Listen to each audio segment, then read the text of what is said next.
All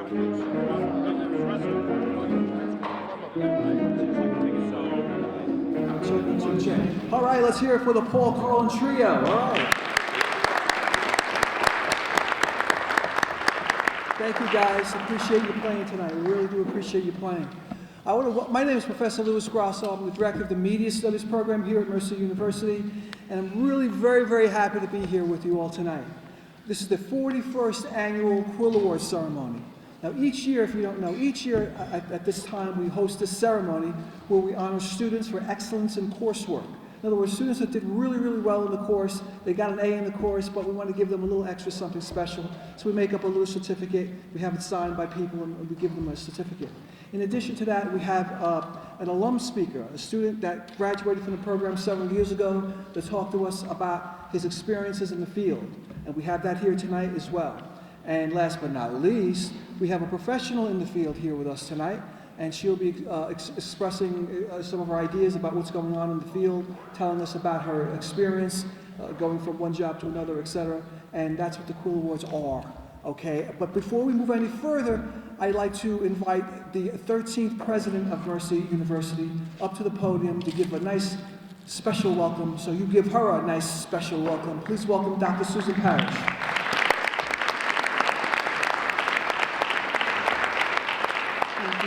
Thank you. Good evening. It is such a privilege to welcome you to the 41st Annual Quill Awards at Mercer University. That just seems incredible that these wonderful awards have been given out for the last 4 decades.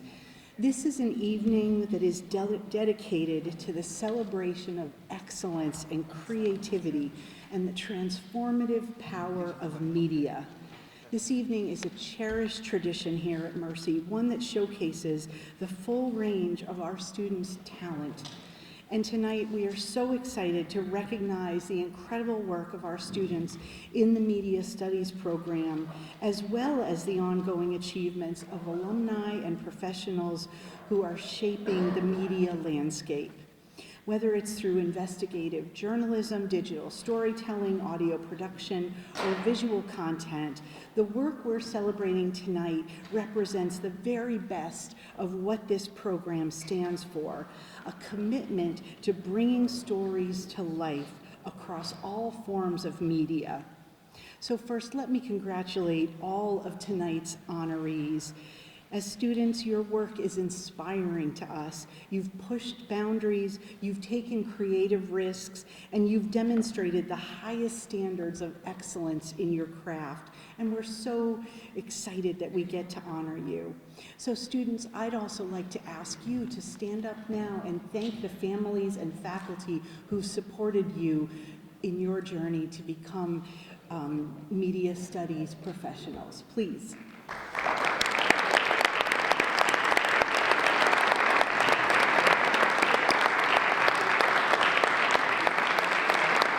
Thank you.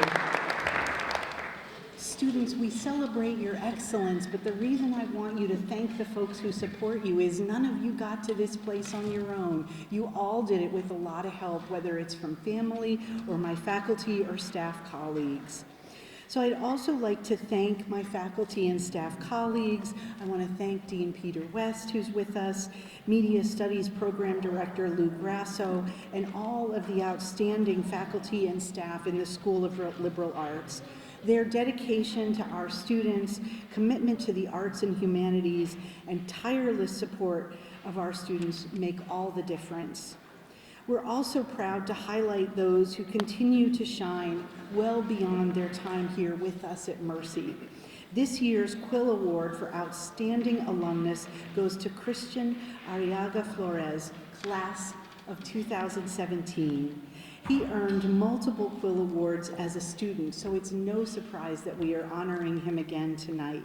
He has gone on to build an exciting career in media, from producing for Now This News to creating engaging video content at CNBC.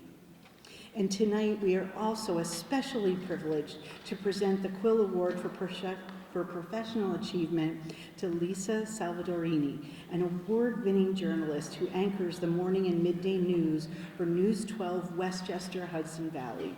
Lisa is not only a trusted on-air presence, but a passionate producer and an advocate for community storytelling. We are in for a treat this evening. So congratulations to everyone. Thank you for your great work, and I look forward to seeing all of you and what you will create in the future. Thank you.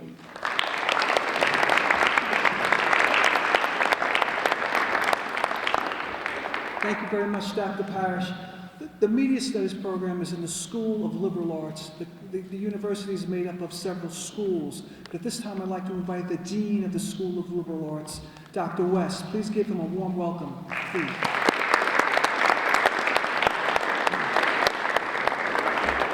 Hi, everyone. I just want to welcome everybody. I want to send a congratulations to all of the honorees tonight. I also want to say a big welcome to our two honored guests today. It's been a pleasure getting to know them in the dinner portion of the evening. I also want to thank Professor Grasso and all of the faculty and our chair, Mike Parada, for all the work behind the scenes and all the teaching that is really going to be on display tonight when we recognize our students for their learning and their achievements. I want to say one other thing just about media studies and also the other programs in communication and the arts.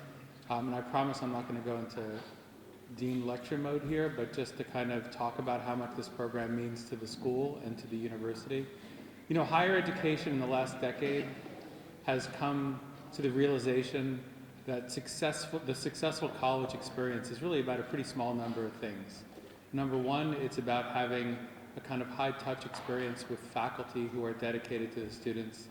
Number two, it's really about making sure that students feel like they have access to experiences that are going to support them in their careers. And number three, I think it's also about giving students the right amount of flexibility so that you can have all kinds of different skills that you're going to learn.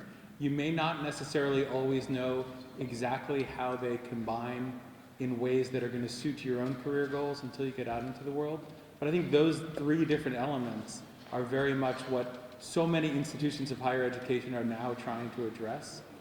I was just in a cabinet meeting today where the president was basically laying out these priorities, and she mentioned one program as epitomizing this, and it was media studies. And so honestly, I always talk to the program directors and chairs about these priorities, and Lou always says, Peter, we've been doing this for 40 years. And it's true, and he's right. And really, this is an incredibly accomplished program, but largely because you guys, we represent, and I mean this not only among the faculty, but the students also, the very best, not only of Mercy, but of higher education. So this is a real highlight of the year, and we're so thrilled to have all of you here today, the students, our honorees, and their families. So welcome and thank you. We're looking forward to the evening.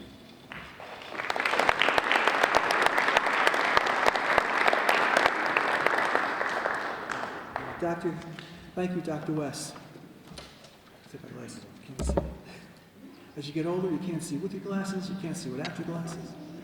The Quill Award for Professional Achievement. Lisa Salvadorini is an award-winning journalist who anchors the morning and midday programs for News 12 Westchester, Hudson Valley. She has a passion for producing and enjoys working behind the scenes, supporting small businesses and local communities. As an Emmy Award-winning producer for News 12 Westchester, Lisa developed her passion for the media arts in high school, where she was exposed to theater and performing on stage. By the time she was a freshman at the University of Florida, she became interested in broadcast journalism. The supreme importance of this field came to her when she was interviewing a woman standing in front of her burned-out home. Lisa put the camera down just to talk to her, she said. At that point, Lisa was reminded that she was providing a voice for this woman and so many others that may never be heard. When asked about handling personal disappointment, Lisa says, it's part of the business. She doesn't see it as disappointment. She sees it as an opportunity to turn a negative into a positive. It's all about perspective. While being a writer, producer, and on-air host, Lisa says she loves the diversity of it all, and that's what people getting into this field need to understand. They need to learn how to do it all, and that she does.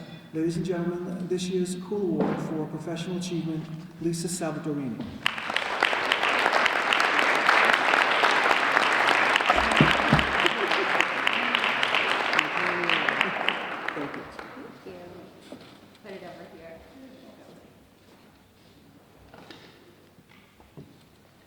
All right, I need my glasses too. So, hi everyone. It is really great to be here. Okay, before we get started, I need a couple of volunteers. I think I already have one from the left side of the room. So if you can just stay there and take out your smartphone, iPhone preferably, if you have an iPhone. So that's the criteria. I need you to have an iPhone and an Instagram account. So if you have that, I have a volunteer from this side. I need a volunteer from the middle, and there you go. You'll be my other volunteer. Do I have somebody in the middle that could do it real quick? Perfect. Okay, so the criteria is I need you to, as I'm talking, just take 20 seconds of video. It's very easy, 20 to 25 seconds of video. What you want to make sure you do is hold your phone like this horizontally. Don't move it around, just take the video, and then you can sit down and relax and enjoy the presentation and everything that we're doing. And I'll explain a little bit more about why I'm asking you to do this. So it's really important that when you're doing this, just make sure you save it in the camera app. Don't shoot it in Instagram because it'll make it look a little bit different. So, all right, you're gonna see why this all connects to the future of journalism in just a little bit. But first, I actually wanna talk about where journalism is going, and I wanna share how I got to where I am. So, a few things that I've learned that will help you succeed kind of start with a little history about myself. So, we moved around a lot. I grew up in a military family, go Army, and I lived in places like Nevada, Florida, Alaska, Hawaii, Reno, and also Virginia. So we moved around about once a year. And everywhere we went, everything was changing. My home changed, my friends changed, but one thing that never changed was the fact that I loved to talk to people and I loved to learn their stories, and that made me feel connected to my community no matter where I was. So fast forward to college, I knew a few things. I knew I liked people, I knew I wanted to be in front of the camera, I knew maybe I wanted to act on stage, but I did want a reliable paycheck, so being an actor was not what I wanted to do.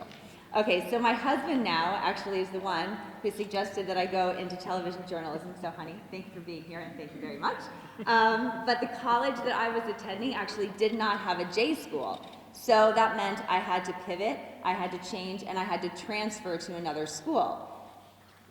That was stressful, but I knew where I wanted to be, and the school that I was at didn't have what I needed. So I traded the cold weather of Boston for the sunshine of University of Florida, and I'm so glad I did. So they had a TV station there, and that's where I learned one of my first Lisa life lessons. So I'm going to talk a little bit about that so you can take this with you. It's know how to do every job in the newsroom. I worked in 100-degree humidity, 100-degree temperatures. It was so hot, but I edited, I shot, I reported, I was forecasting the weather. I was doing everything and anything that I could learn. I graduated with a reel, and then I moved back to Boston and took an unpaid internship at New England Cable News, where I tried to work 5 days a week if I could. But my life lesson number 2 was say yes to everything, because if I had said no to that unpaid job, I wouldn't really be where I am today. I fetched coffee, I opened up emails, I printed scripts, I organized people's desks for them, sometimes their outfits, sometimes their shoes, yes, I'm not lying. But that yes attitude is actually what opened the door for me. So this unpaid internship actually turned into a real paying job. It wasn't on camera, it was at the assignment desk, but this is where I knew I wanted to be. And I wanted to be able to tell people stories. So I updated my reel while I was working there, and I knew this is where I wanted to be. So I ended up getting a job in Lowell, Massachusetts. It is a tiny town in Massachusetts. It is barely on the map, and I was a one-woman band there. So I, again, shot my own video, wrote every word, carried a camera that felt like 300 pounds with a tripod that felt about the same, through snow, 2 fires, 2 board meetings. I did it all. And the thing that I really realized there is that I could do it. I was surviving these things. The camera was heavy, but then I didn't have to get a gym membership. So I tried to trick myself. Even though it was hard, I tried to figure out a way to make a positive, and that's what we were talking about before. Then came another job in Worcester, Massachusetts, and this was such a wonderful thing because I actually had a photographer. I didn't have to carry the camera. This was heaven to me. But my Lisa life lesson here was that you really have to appreciate your team. Here I had producers, I was working with editors, photographers. They are the ones that can make your job easier. Respect the people on your team. And always, always, always, if you can, everyone loves snacks. Bring snacks to work. They love cookies. No one can be angry. No one can fight if you're eating cookies or having snacks, so that's another tip. After that, I had my sights on New York City and New York. I mailed out tapes. I made phone calls. Dozens and dozens of phone calls. I made more phone calls, but nothing. Nobody was calling me. So I tried again. I sent out more emails. I made more calls. People were not getting back to me. So I said, you know what? If they're not getting back to me, I'm going to go to them.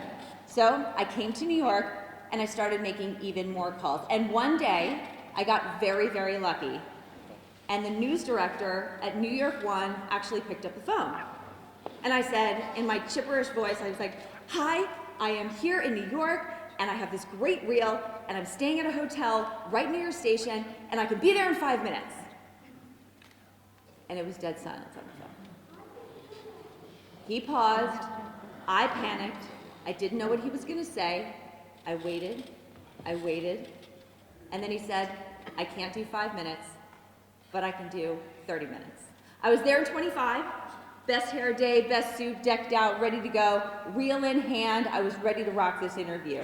I nailed it. We talked about everything from a manhole explosion that had just happened that day. I knew everything about that station. I left thinking, no problem, I got this job. Or at least a foot in the door, right? I waited, no calls, no emails, no text. I waited again. But my Lisa life lesson is, if you get ghosted, don't give up, and don't give up if you get a no. Because he never called me back, and I never got that job either. So the next door I knocked on was News 12 Westchester. I drove up, I didn't have an appointment, I knocked on the door, I shook the assignment desk editor's hand, and I said, hi, I'm Lisa Salvadorini, I want to drop off my tape. His name was Dave Wolf. He's the current assignment editor now. Dave, if you're watching this or you're hearing this or anything, I thank you so much for not calling security on me because you looked like you wanted to. But unfortunately, News 12 Westchester didn't have a job for me, but News 12 Connecticut did. So we moved to New York, and then I started my job at News 12 Connecticut. Well, News 12 Connecticut's job was behind the scenes. I was a morning producer. That meant I was up at midnight, I was writing scripts by 2 a.m. and done by 9 a.m. Now you would think that all the coffee I drank would be like, oh, you're done at 9 a.m., you can just go home and sleep. No, no, no. I stayed at the station.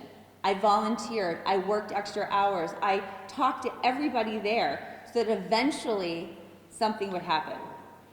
And eventually it did. The contacts that I made behind the scenes, not on my regular work shift, are how I got a job at News 12 Westchester. When there was a slot that opened, I slid right in. It was great. So I reported, I anchored, I produced. And then they finally gave me an opportunity to have my own show. So fast forward today, I co-anchor a four-hour live morning show.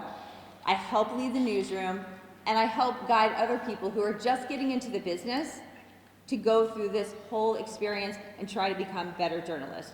And remember the New York One story that I told you before, this news director that ghosted me? Well, I ran in the same circles as he did. So I walked up to him and I said, hi, I don't know if you remember me, but years ago you didn't give me this job. And he's like, are you that one that called me on a whim? And he remembered, but I said, why didn't you give me the job? And I asked, I needed to know. And he said, it was because I didn't recognize a political figure on the wall, on a picture on his wall, and I didn't know who they were. And when he asked me about it, I didn't know. I knew after the fact who he was, but at that time, either I choked, I didn't recognize his face, I didn't recognize who he was, and that's an important part. So that was another Lisa life lesson. Know the people in your community, know who you're covering, research the job that you want, yes, but also research the neighborhood, know the faces, so if they're walking down the street, you can recognize them, and know the key issues that really matter for all of us. And at News 12 Westchester, that's local. So years ago, I was at a concert for my daughter. It was in Sleepy Hollow. There are hundreds of kids there singing their hearts out, and a parent comes over to me and whispers, I think we have a COVID case in Westchester. Now, at that time, it was March of 2020, which I'm sure you all remember, and we did not have any COVID cases in Westchester. So I immediately popped up because that's what you have to do. I unfortunately missed part of my daughter's concert because I was finding out about this COVID case. I was making calls to the health department. No one would confirm anything. I was calling my news director left and right to try and get this information out there, and we couldn't get it. So obviously the next morning I wake up very early, 2 a.m., I'm still making calls. Even though some people are asleep, I'm still calling them. And eventually, we found out and broke the news that Westchester County had its first COVID case, and from there, everybody knows what happened, so I don't have to get into that. But the reason that that person whispered to me is because they trusted me. I was part of the community. I was standing in line at Costco with them. I was at the Sleepy Hollow concert, and I was a real part of the community, which made such a difference. So this is where I go back and the iPhone comes in. So the future of journalism is what I want to talk about, because News 12 has incredible, expensive gear, but it's something that all of you have in your pocket right now. And even though we have amazing equipment, digital technology and iPhones are really where it is. Just in the past month at News 12, we've talked about making the transition to one-man bands, to MMJs, to telling stories just with our iPhones. These cameras that are on these iPhones are just incredible. So, what I'd like you to do is everybody that took the video, if you can find me on Instagram, I'm Lisa Sal12, and even if you didn't take a video, please find me there. I posted a picture about my excitement about coming here. You can always DM me, but I'd like you to go ahead and send me that video, because I'm gonna send that to my producers, and they're going to use that video on TV tomorrow morning. So you'll see yourselves on TV tomorrow morning. So before you guys go, I want to take a video of all of you so that that can be used in our coverage tomorrow morning, which will then be on our digital platform as well.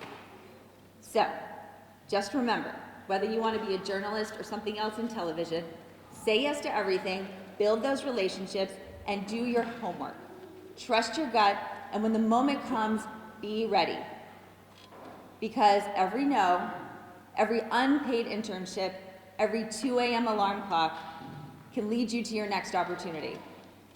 So before you go, before I go, I want to just let you know I did bring some swag. So please, after this is over, come say hi. You can always send me a message on Instagram, a DM. I am here to help you. I am here to answer any questions you may have. And I just want to thank Mercy College for this incredible honor. Thank you so much. It has been a pleasure, and I appreciate all of your time.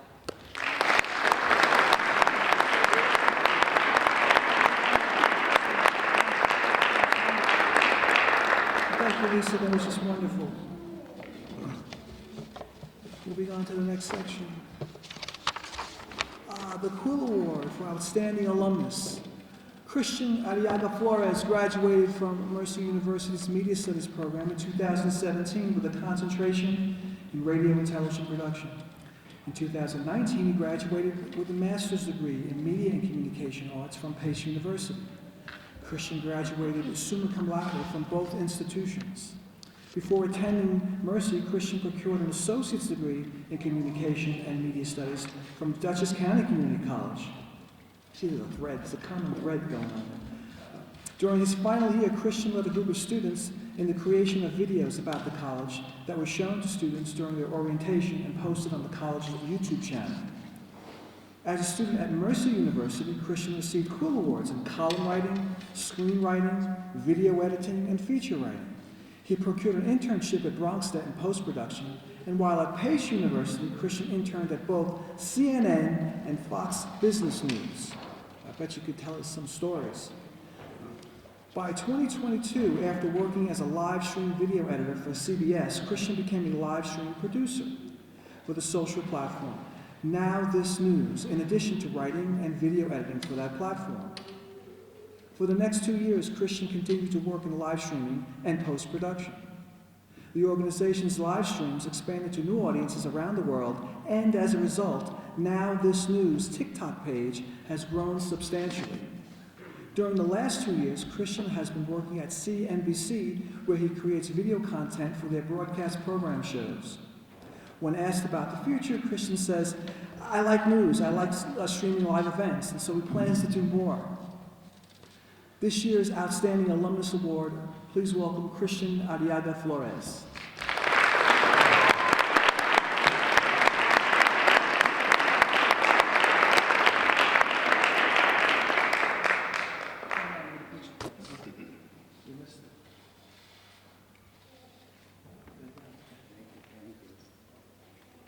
Hello everyone, I'm a little nervous. I'm usually behind the scenes, I create video content, and I work in early broadcasters, so my first shift starts at 4 a.m., so I'm pretty much going over my bedtime right now, honestly.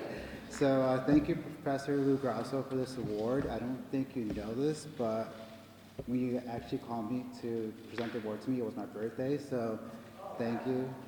And so this is probably like the best unexpected and late birthday gift I've ever received. And nonetheless, I'm honored to receive this award and just so happy to be recognized for all the work that I've accomplished as a student at Mercy College and within my career. I remember my days here at Mercy College before it was called Mercy University. It was about 10 years ago. I was in the rotunda, sitting right here where you're sitting at, and being amazed by the speakers and hoping one day I'll be speaking to students about my career and my college experience. I also remember receiving a Quill Award for my video editing work for Professor Nishevit's video class and my editorial work for Professor McCarthy and Professor Parada's class.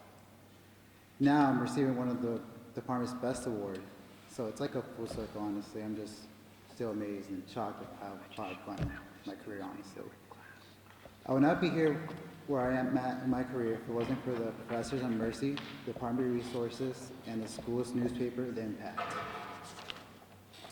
But long before I became a news producer at CNBC, I was once like many of you, a college student, just trying to get through college and to get in the field. I was also a struggling student. My struggles began before my Mercy College days. This was back in 2014 when I was attending a public college, a school that will remain nameless because I don't want to discredit them, and I'm also being recorded right now. The school did not provide me any hands-on TV production courses, and most of my courses were theoretical courses. While attending classes that did not suit for me or my future, I was also dealing with lots of personal issues. So halfway at the point of this fall semester, I decided to withdraw from college and to focus on my mental and personal issues. During that long break, I decided to apply to Mercy because it was close to New York City, a location dubbed as the media capital of the world, and it also has countless many jobs in the field. During that long break, on the first month of the fall semester, my peers and I were already learning fundamentals of media, and we're already creating content. I got my first-hand experience in broadcast television through Mercy.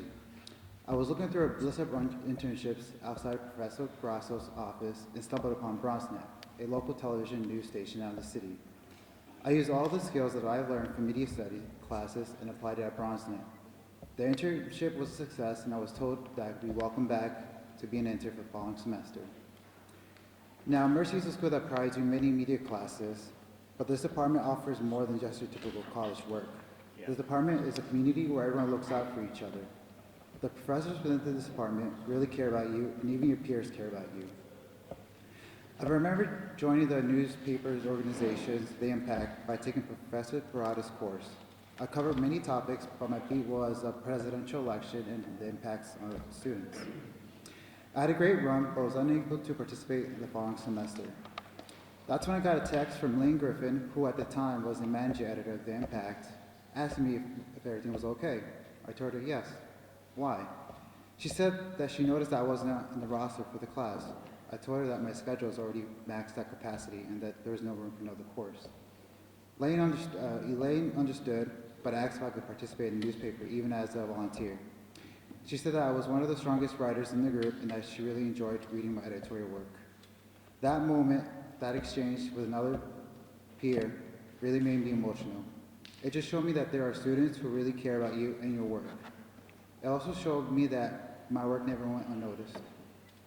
All in all, my journey here at Mercy was positive, and I encourage you to take advantage of all the resources that the department has to offer. Learn from each other and lift each other up every day. If I can leave you with one thing, it will be a lyric from an Eminem song, and no, I'm not going to rap it. It goes like this. You only get one shot. Do not miss your chance to blow. This opportunity comes once in a lifetime. This is your opportunity to take a chance, to take all the risks, ask all the questions, and make all the mistakes and learn from them. If you take all the opportunities now, then I promise you, you will get your moment in the future. Thank you. And your time.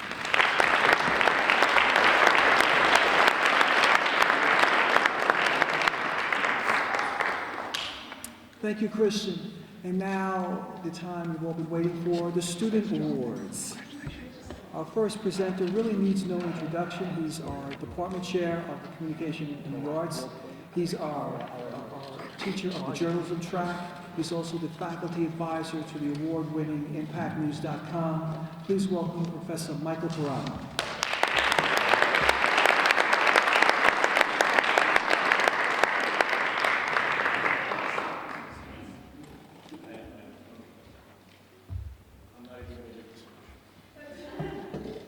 Hello, everyone. Thank you for having us and coming. First, before we start, I'd like to thank Elisa Dornbos, who the Media Studies and the Department of Communication and the Arts, nothing would happen if it wasn't for Elisa, so if you just give her a hand, thank you very much.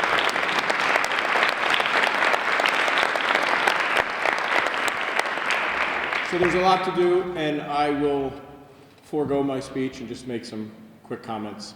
So, for starters, you know, it's so great to see Christian doing so well coming out of the program. My fondest memory of Christian is, you know, I remember that exact group of students we had, and we dumped the desks in all journalism classrooms, and we just have a table, and I said, let's make this professional, let's sit around, let's talk to each other, let's pitch ideas. And, you know, we're going around the room, and then I'm gonna do a toilet day. And I'm like, oh my God, like these guys, they think they're pulling my chain? And he's like, no, World Toilet Day. Now, I had no idea what he was talking about, and I said, okay, great, do it. And another wise guy, go do it. And about 72 hours later, he turned in this piece about the evolution of plumbing and what it means around the world, and I said, oh my Lord, what a talent this kid is going to be. And it really woke me up and said, you know, even at my older age, hey, give it a chance. Don't brush everything off so quickly. So I was really blown away by his work, and it's so great to see him doing well. It's so great to have a speaker who is so honest with her experiences and so free to talk about successes and failures and learned lessons, and I can't echo all those enough. I remember at my first job in the newspaper world, and they came up and they're like, Mike, you know how to write obits, right? And I'm like, yeah, no, but did it. And they're like, you know Quark, you could design? I'm like, yeah, sure, No, so that was a long night of the newly found YouTube that was coming out, I said, I better learn this. And I think part of those lessons are just simply put, have confidence in yourself, that you can do it, that you can learn stuff, that you can be responsible and accounted for, and not everything that's pitched to you is going to be something that you've been so comfortable with, and that you could do it and you could put it forward. And a lot of the students were talking about the world of journalism, what are we going to do with AI, and what to do about AI, and the reality is, you can't let AI dominate you. You control AI. AI can't do a lot of things that you can do.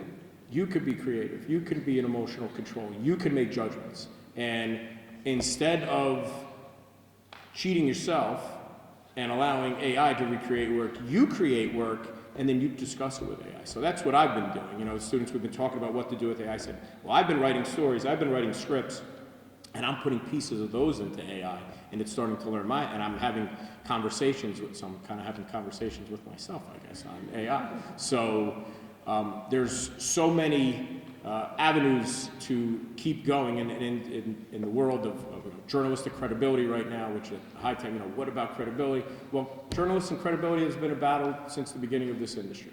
And all you could do is one story at a time and just keep your integrity, and everything will be fantastic. So I'm going to get moving along, but unfortunately, before I get to the student awards, I have to give out 3 different awards. I'll do them very quickly. So I've been the faculty advisor to the college newspaper and site for 20 plus years now, and it's just so great, the culmination of students to kind of showcase their work. And we have multiple winners as we've been so successful over the years, so we had 3 winners. So I just want to briefly discuss them, and then maybe all three of you could come up together and get your awards, so we keep it going. So we have two of the three top columnists in the state of New York in this room. So the first column that took third place in the state of New York is called Spare Change with a question mark, and Nicholas Roth really has done such a wonderful job of discussing his faith, discussing his viewpoints of the world. So please applaud for, where's Nick? Nick here? Nick's it. There's Nick. There's my guy. So Nick, who graduated, came back to get this award. And we also had our managing editor took third place for photography. And if you know Bree, she's the one who's always running around campus with this big camera, and she's always snapping all these pictures, and she's building this unbelievable portfolio. So she took third for her pictures of men's basketball. So she was third place in the state for her photography. So that's Bree Nicotina. Please give her.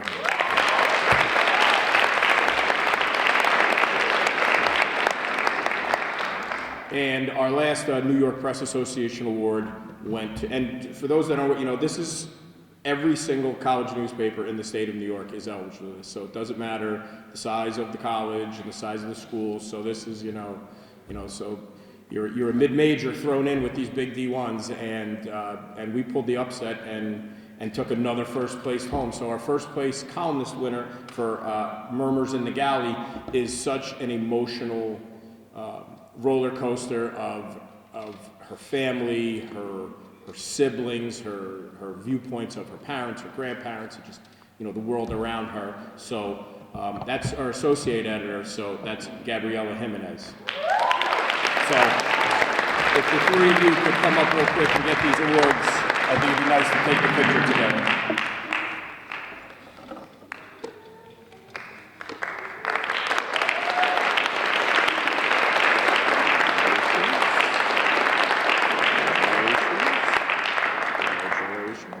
Get them, I didn't do it.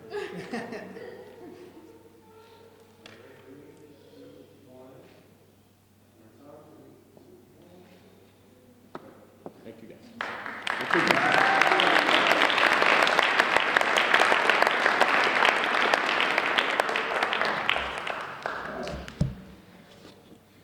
Okay, so we're going to run through some awards. So our first is for news reporting, which is our standard, media course where we really get into the bells and whistles of developing a story, interviewing, ethics, what's right, what's wrong, making judgment decisions, writing the lead, all those wonderful things that's, if we can't get this right, nothing else is going to work for us. So we had some great students. I know some are athletes and are playing right now. One part of the lacrosse team who won their playoff game today, so give the lacrosse team. Connor Abraham, is Connor here? No, I think he's celebrating that thing. On the baseball team is Gaetano Panisi. He's playing baseball right now, so he can't make it. Sophia Cass. All right, what's going on here? No one wants to show up for Parada's class here? What are we doing? Liz Delgado. All right, thanks for coming. Now, wait a minute now. Okay, we're at digital media writing. So here now we're breaking down. Okay, so I grew up I was a newspaper guy. I didn't want to be on camera. I didn't want to do any of that stuff. I'm the guy, you don't even know my byline. You don't know my name. Unlike our guest, I can walk in the grocery store and you have no idea who I am. And that's always the way I wanted it. But, like that, I had to adjust. We had to change. The program had to change. We're really getting into not only just writing the story, how do we promote it on Twitter? How do we promote it on Instagram? We talked about writing Instagram essays. We're looking at all that great work. So a lot of these students did tremendous work, and the program is evolving, and they're literally in modern times doing their work. So our first winner, who is present, is Jack Elson.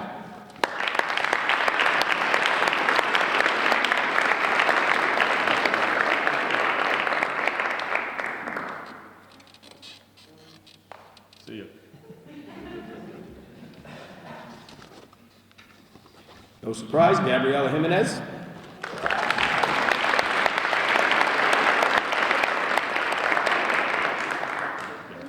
Do we do pictures? What do we do? We do pictures? All right, we'll do it quick. After that, we'll do pictures. Thank you. Pictures will do it. Let's get moving. All right, she goes by Danny, but Danielle Knight.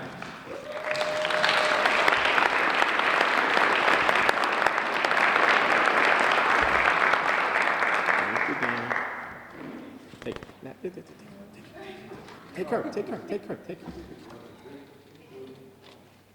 Mercini, is Mercini here? No. Cyrus, I think he had sick. Thomas Melvin.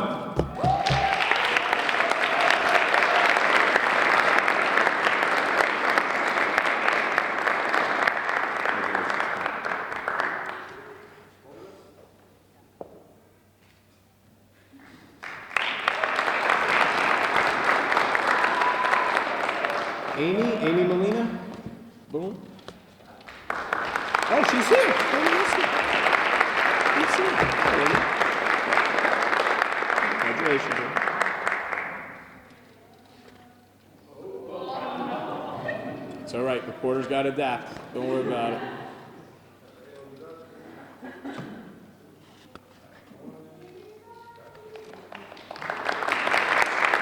Green Nicotina.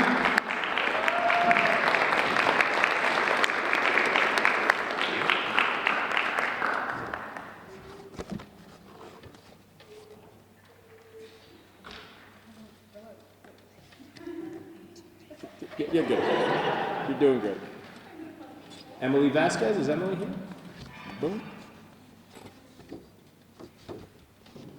You know, this student, I don't usually do this, but the maturity this student and the growth this student has had over the year, I can't be more happy with how great she's doing. Gabriela Rodriguez.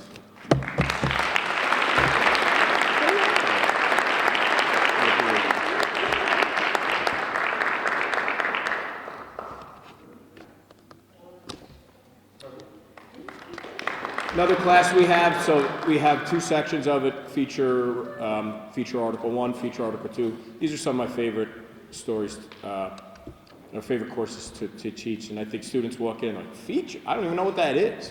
And I'm like, yes you do, you just don't know what we call it. So this is where we write about personality profiles, we write about locations, we write about places, where now, instead of giving you just the facts, we're giving you the emotion. You're meeting people, and that's what draws the audience in. And students who kind of walk in, they really didn't know what they were walking to, and they walk out, they're like, I understand how to make a movie now. I understand how to make a documentary. This is where you learn how to tell a story in the journalism program. So here's our feature writing students. Jack Elson.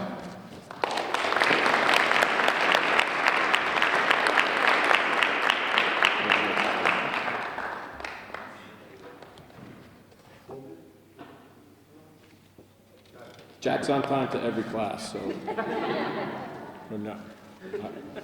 Accuracy is one of those journalism things. So, Gabriela Jimenez.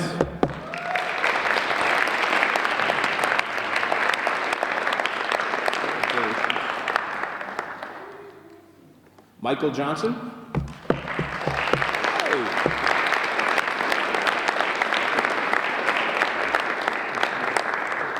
Absolutely. So Mike is one of my online students. We'd really never met. We've actually never met until right now. And the other day he was like, can I Zoom you for 5 minutes? I need to ask you something about something non-class related. And I think like an hour and a half later, like, what are we, you know, we were rolling. So always great to meet online students. Gina Tavares. Gina? All right. Thank you, Gina. Roberto Lopez. Oh, another guy. I don't know who you are. These online students. Pleasure.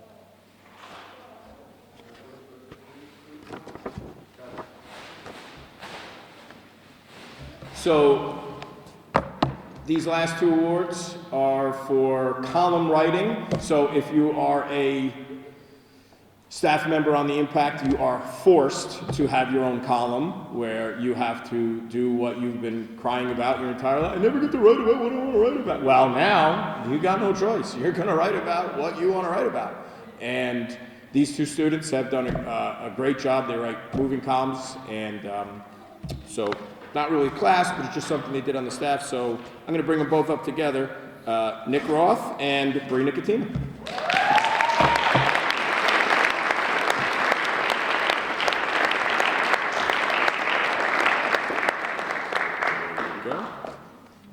There you go. You're very welcome. All right. You got it.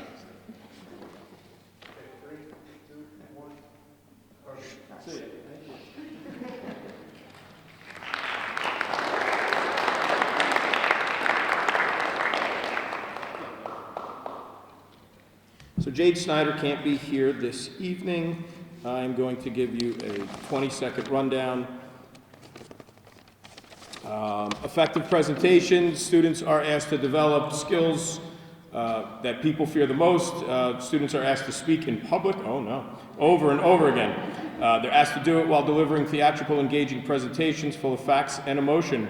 Altogether, through persuasive arguments, immersive visual designs, a dynamic narrative takes listeners on a journey. So that is Media 370, effective presentations. I'm going to hand these out for Jade.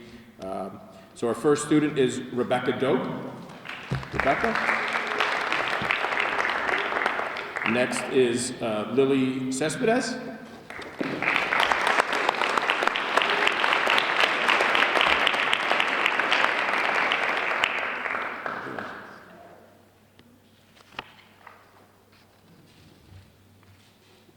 Skyla Davila.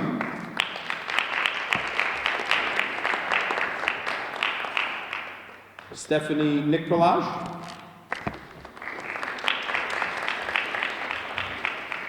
Dylan Rea.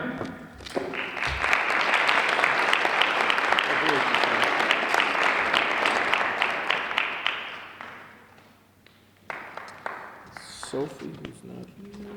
Liz is not here. Okay. And I have a piece of paper as well. What do we got here? Okay, the other award is for, what do we got here? Creative advertising, creative advertising. So let's bring up Amy Molina.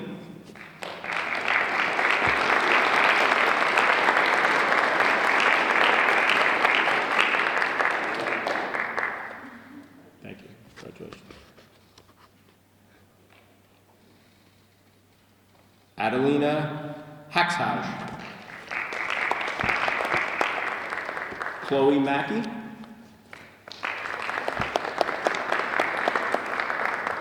And Jolie Bump. Okay, that's all for me, folks. Please, a quick hand for Lou Grasso. He's been putting this together all year. Everything is him.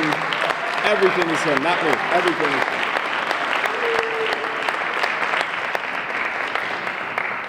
Thank you, Michael. Up next, we're into the cinema studies area. You know, media studies has categories: journalism, digital journalism, media production, which is radio and television production, and film or cinema studies. And a professor that teaches cinema studies, please welcome Professor Stephen DeRosa.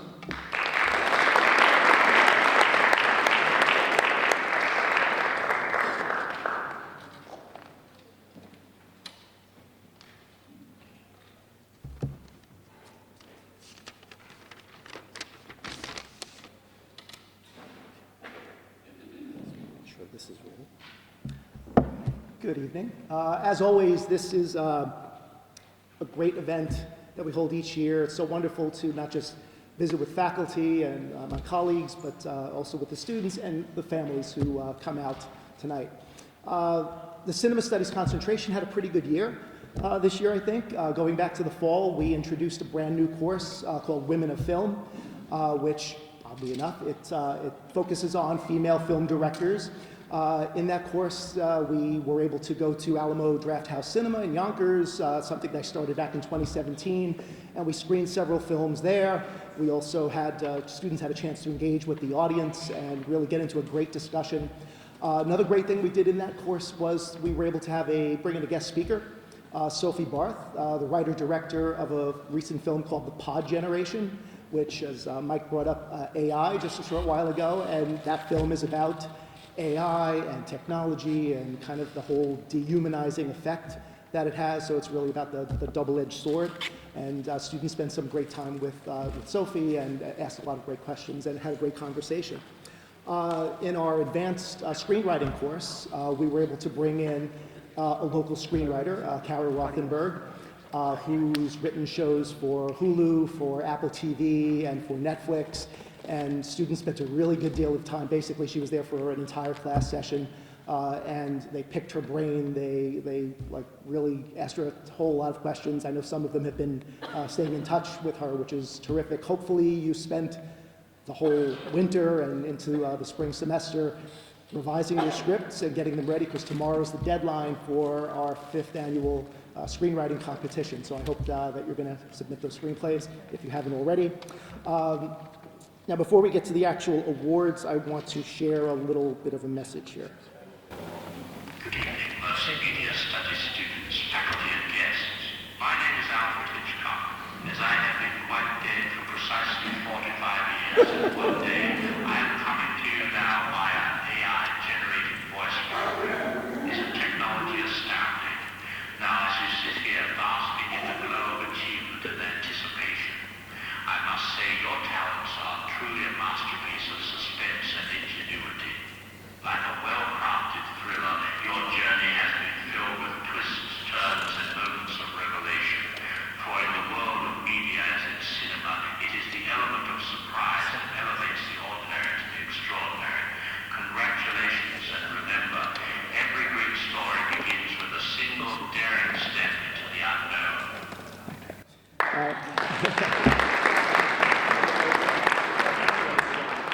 Now, I hope that Lou will forgive me for kind of going off script there and finding some way to work Alfred Hitchcock into the ceremony this evening, but I did this to really kind of illustrate a point, and especially so for students who are graduating in just a couple of short weeks. This technology is remarkable, but I think especially so for us who are media practitioners, that we have so much technology and advancement that's going on that we encounter every single day.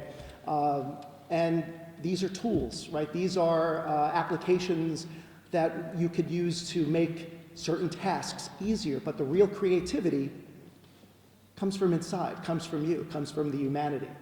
And so remember, as you journey out of here, as you journey out of your experience, your college years at Mercy, the most important tool you're taking away with you is the educated human mind. All right, use it wisely. Okay, now with that, let's get to the awards. So the first award tonight, this is actually from my colleague, Professor Crabb's class, History of World Cinema, is Roy Madeline Montague here? No? Okay.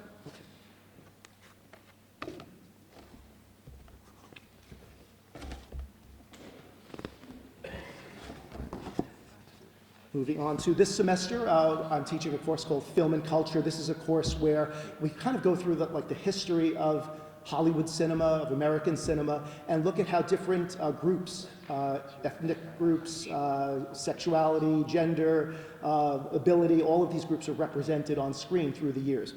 So this is for Film and Culture, Niclaire, Ice. Also for Film and Culture, Bree Feliciano, I know you're here.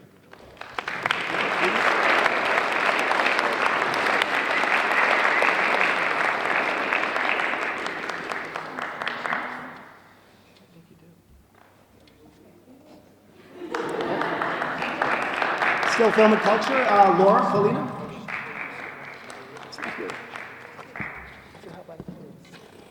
I know Adelena's not here. Already took care of that. Liz Delgado is also not here. We're now dealing with Women of Film. So this is a course from last semester, Women of Film. Carla Gutierrez.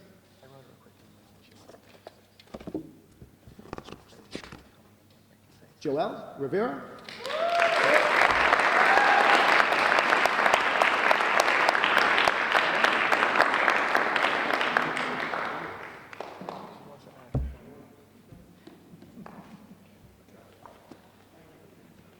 And for advanced writing for film and television, Justin Abraham.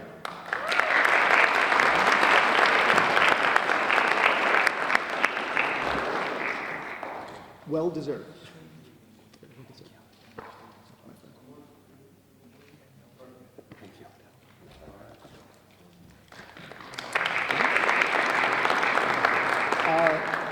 This is last year's winner of the screenwriting competition, Andrew Bisson.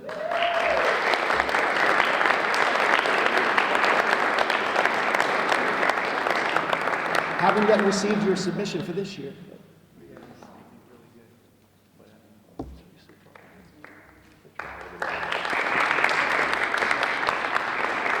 And I should have asked him to stand up here again. So, Joel, please come on up.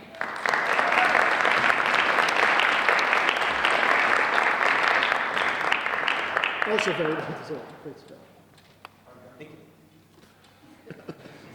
And that concludes cinema studies. Thank you.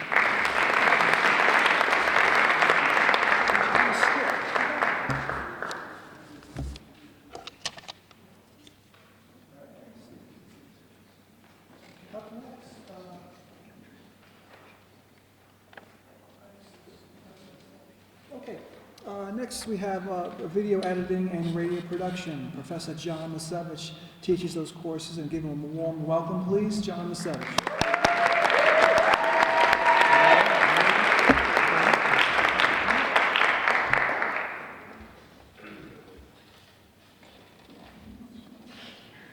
Thank you, sir. Very much. Thank you very much. All right. Yeah, I don't know. It's obligatory. Everybody's got to touch the microphone. So let me start with radio. You know, that archaic, dead format that nobody pays attention to, except they do. All right. Yeah.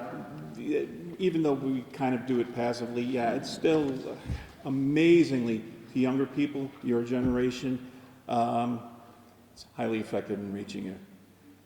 More than social media. Yeah, I know you don't believe it. Look at the numbers.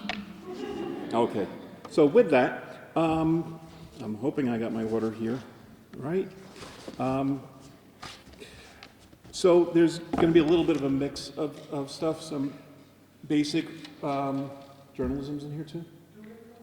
No, but radio journalism's in here? Okay, so there's a few levels. The basic level is just learn the equipment, all right? Learn the tools of the trade, just get down and learn them, learn the basics, down and dirty, all right? And then the advanced level, yeah, well, it's more my editing thing that I tell you. I teach how to break the rules, but we'll get into that with editing. Students form their own, well, I would love to say it was functional, but they form their own radio station. They fill in all the slots. They create all of the content except for the music. And the third level is radio journalism. And it's technically not really a third level, but it works better when it is, but that's another story. So as I kind of go through this, this is for radio production, the basic level, and I don't know if Laura Paulino's here, but Laura, are you here? Not here. I have a feeling a lot of my people are going to go this way. I have also Travis Michael Karate. No? Okay. I give up.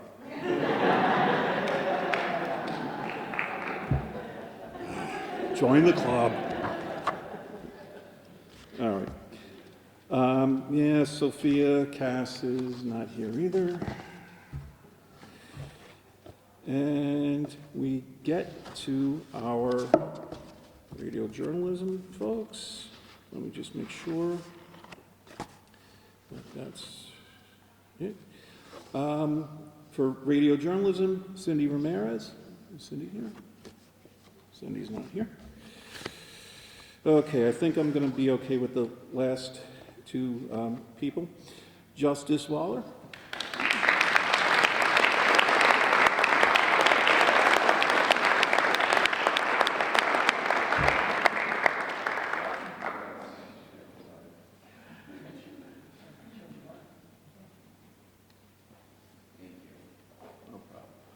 Since I'm the first one, we'll get there to see.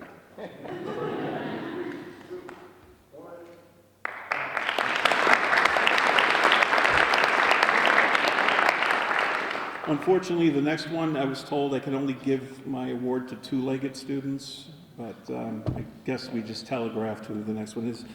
Cassie Robert. And escorted by Elvis. Stand put there.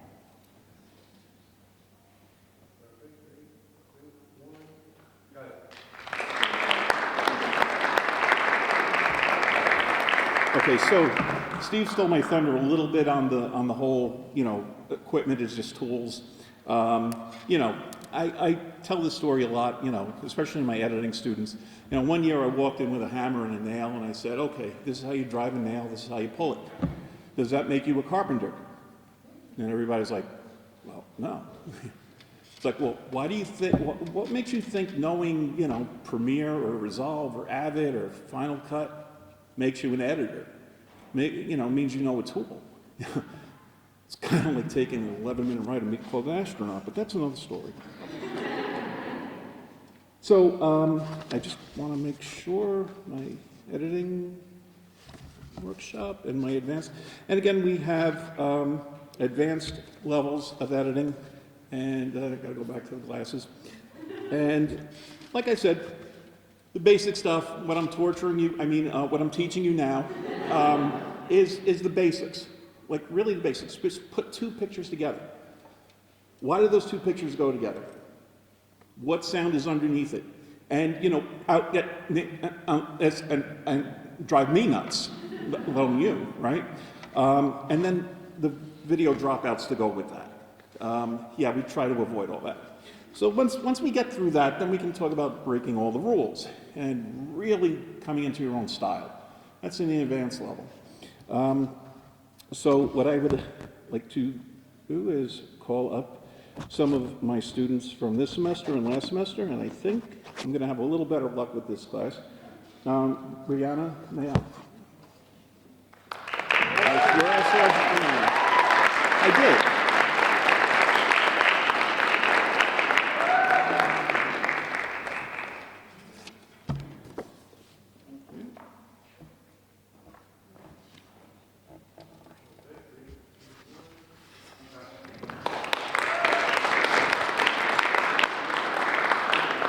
And unfortunately, Cindy Ramirez is not here. This is from the advanced course, which ran last semester.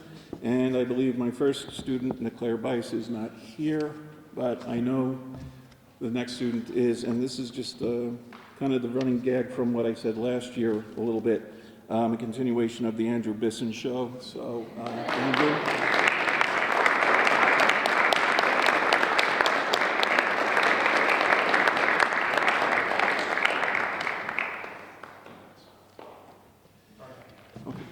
And the one last thing I just want to leave everybody with is I'm going to slightly deviate from something Grasso opened with, and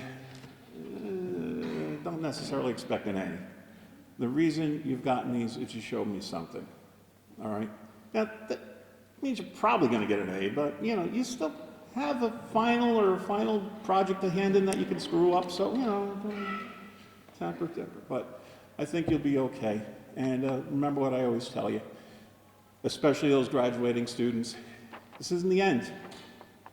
Stay in touch, keep reading those trade journals, network yourself, and always be the eternal student, because it doesn't end here. This is the start. Take care.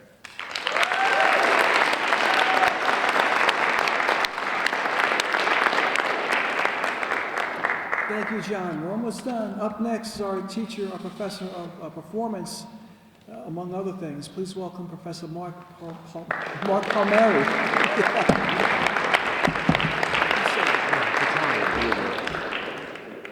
It's an Italian name, so I know that was tough, Lou. Thank you. Thank you, Lisa, for being here. Wonderful story and career, very inspiring. For theater performance, we have 4 courses, an extension of the media studies and communication studies programs, introduction to acting, scene performance, acting workshop, and a course called voice, character, and acting. They're all acting classes. the projects and emphases shift a little bit, but essentially students get to, and I get to, participate in this ancient art form that is that brings such wonderful skills and training and experiences. You know, we work on voice and presentation, and character development, interpretation of script, movement exercises, of course, the teamwork that goes into an ensemble performance, which is how all of these classes come to an end. We sort of build a show, soup to nuts, with whether it's scene work or monologues, et cetera, et cetera. Right now, we've introduction to acting, and we're doing Spoon River Anthology. It's a show made up of dead people that rise from the graveyard to tell their little story. And you know, most of all, I think it's really fun. These courses are really fun, and we get really people from all over campus with different majors and have a different focus, and that's what happened to me. You know, I took an acting class in college, and it changed my life, and so it's so fun that I get to do this at Mercy. We have students that go on to be part of the theater club here, to do campus events that actually pay them to act, in cyber security, for instance. It's Forensics Day. We have a collaboration with the nursing and health science programs where they play standardized patients for the medical students. A lot of things students are finding that they wouldn't have thought they were going to do when they get to college. Like, for instance, I was just writing down some of the roles that they're playing right now in Spoon River. Thief, corrupt lawyer, retired prostitute, proud drunk, vengeful ex, murderer. These are all roles that they're playing right now. Another vengeful ex, a third vengeful ex, a guy with anger issues. Malik, that's your guy. So, I mean, you know, what's more fun than that? When we have these projects, of course, I, as the instructor there, come to rely on students who show up and kind of set a standard and break the ice and decide to just throw themselves into the role and the work, and that always helps me. It just lifts the energy in the room and allows the fellow students to begin to feel more comfortable and take risks themselves. I have there are four here tonight that I wanted to present these awards to. Justin Abraham, who you've seen here come up a few times.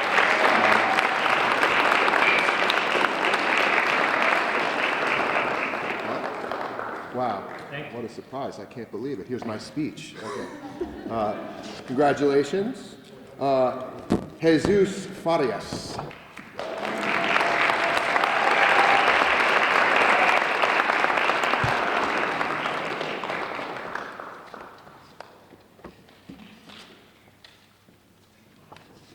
You clean up nice, Jesus. Thank you very much, sir.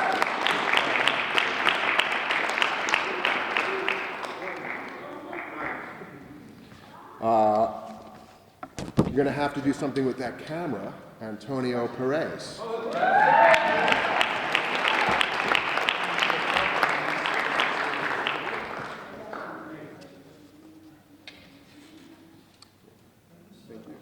course.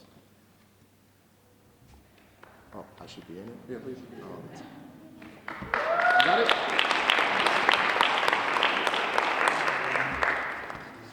And Malik Robles.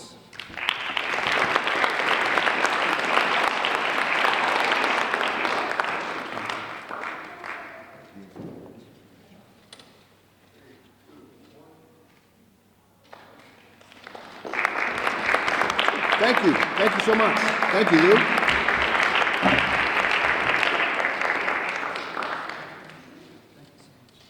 Thank you, Professor Palmieri. This is the last category, so we're done in 5 minutes, I promise. Television production, what I love to do. This is for television studio productions, a level 2 television production class. Students are working from scripts now. They're reading storyboards. They're reading director scripts. they do camera shot sheets and all those sorts of things, and they do it really quite well, but some of them do it better than others. This television studio production, Marion Labona.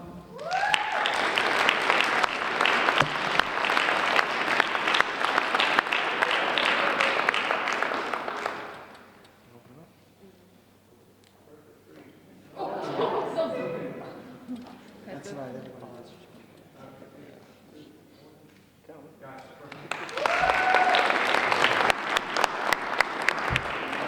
And for the same category, Yesli Gabriela Rodriguez.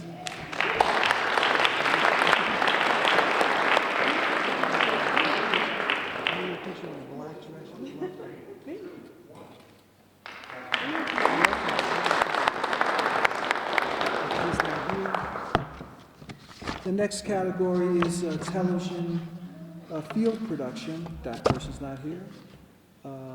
This person is. In television field production, we're working outside of the studio, where you have to compensate for lighting, for sound.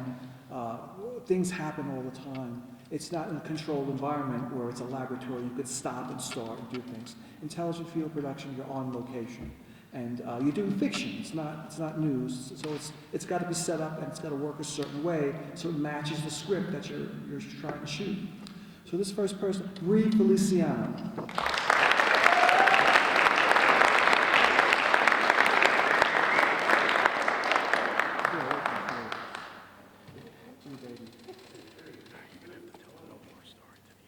All right, thank you, Bree. Same category, Andrew Bisson.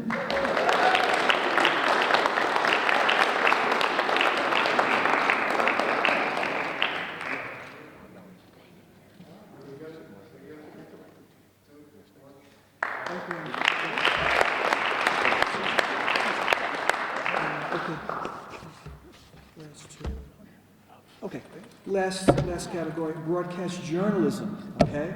Students learn how to write and produce news stories, with SOTs and bows and track and, all that stuff. You guys know what I'm talking about. They go out, they shoot the story, they get the footage, they edit it together, and then I tell them, edit it down, it's too long. But it's, they're very independent, and I think a lot of people get work with with the skills they learned from this particular class. Bree Feliciano, you should have just stayed here.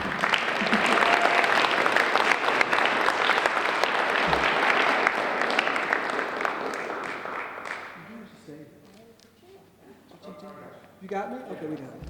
Okay. I hold in my hand the last award of the evening, the very last award of the evening. Don't bowl me over. This is for broadcast journalism, Marion Labona.